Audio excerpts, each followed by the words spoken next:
Hi again, everybody. Welcome into the Week 8 edition of Peacock Baseball Weekly. Zach Carlyle here with you, and we're pleased to be joined by head coach Brandon Hunt as the Peacocks 1-3 to start the 2017 campaign. And Coach, let's start with that. You headed down. You took on Newman University for 4 games last weekend down in Wichita, Kansas, and able to pick up one win. And there was some positives from your team, some things that didn't go as well. But let's start with some overall thoughts on how your team played down there in Kansas. Yeah, it was more than anything good just to get outside and again play against somebody other than ourselves. We had the opportunity to do a couple of inter squad scrimmages, and while that's beneficial, it's always good just to be able to compete against somebody else. Newman's a pretty good team. They had about 8 games under their belt prior to us going down there. So again, I told our guys they're going to have a lot of the kinks worked out, and Newman played well for 4 games.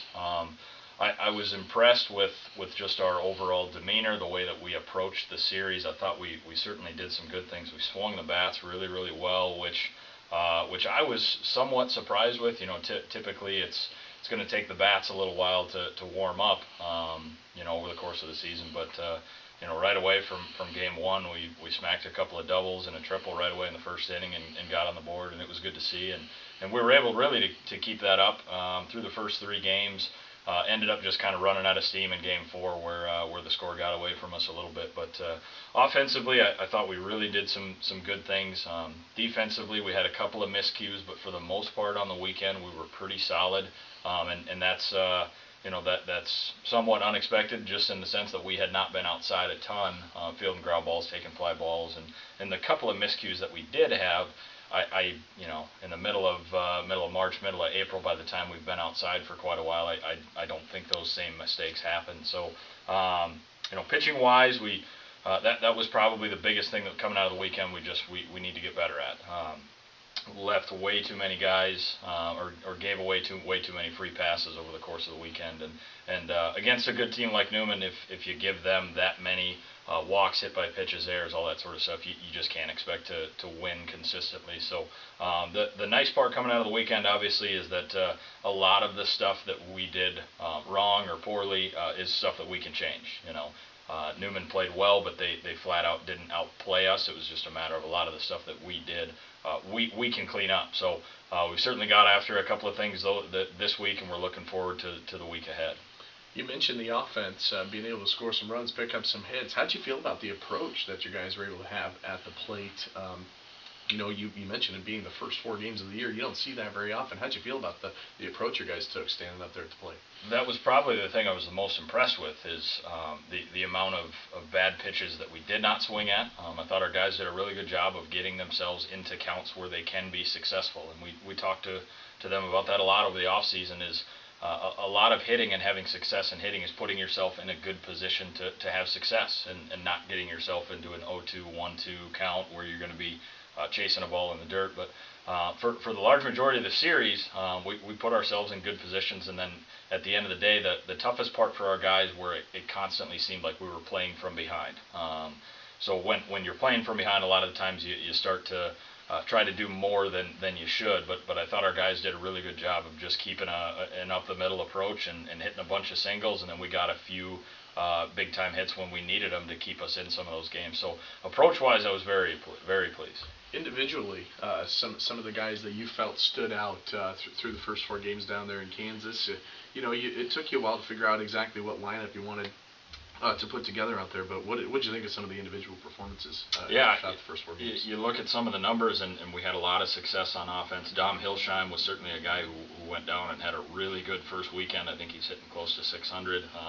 No way is he going to be able to keep that up throughout the entirety of the season. It'd be really nice if he could, but had a lot of really good approaches. Emmett Kulik had some good at-bats.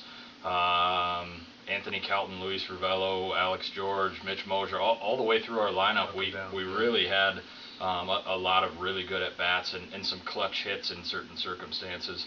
And that's again that's the name of the game. It's great to get base runners on, but you have to have the guys who are going to be able to drive them in when it matters. So really 1 through 9, we didn't really have really anybody on our lineup that had a bad weekend, which is pretty rare to say. Most of the time you're going to have about half your guys that are going pretty well and half that are struggling. But offensively, we had a pretty good weekend. You guys will have some midweek stuff coming up this next week coming along here. What are you most looking forward to? What are some of the things you guys feel like you'll be ready for as you head up north this next week? Yeah, we start off the week, we go down to Quincy University. Quincy's very good. They're going to be a good competition for us. So we head down to Quincy on Tuesday and play 2 games against them. Most looking forward to just, again, getting out and competing against somebody else and trying to give our guys the opportunities, if they didn't have the best first weekend down in Wichita, to clean some of those things up, because we've been working hard over the course of the past week, and I know the guys are excited to compete again. Then after that, we'll have a quick turnaround, go up to Minneapolis, play in US Bank Stadium, the rescheduled game from when it got canceled earlier. Play a non-conference doubleheader at 9:30 p.m. to 2:30 a.m. against Bemidji State. I don't think it'll affect the guys as much as it'll affect the coaching staffs. Coaching staffs might need a nap halfway through, but players-wise, they're excited for it. It's a cool venue. All the coaches that have played there so far have said they've done a good job. The U.S. Bank staff has, so we're excited for that. And then again, just excited to start playing consistent baseball again on a weekly basis, and leading up to conference here shortly. So. Yeah, no doubt about it. Well, we'll get you some extra caffeine for that for those games overnight up in Minneapolis. Well, Coach, best of luck to you and your team this weekend or into the early part of next week, and thanks for being with us. Thanks, Zach. Head Coach Brandon Hunt with us on this Week 8 edition of the program. We'll see you next week for Week 9 of Peacock Baseball Weekly.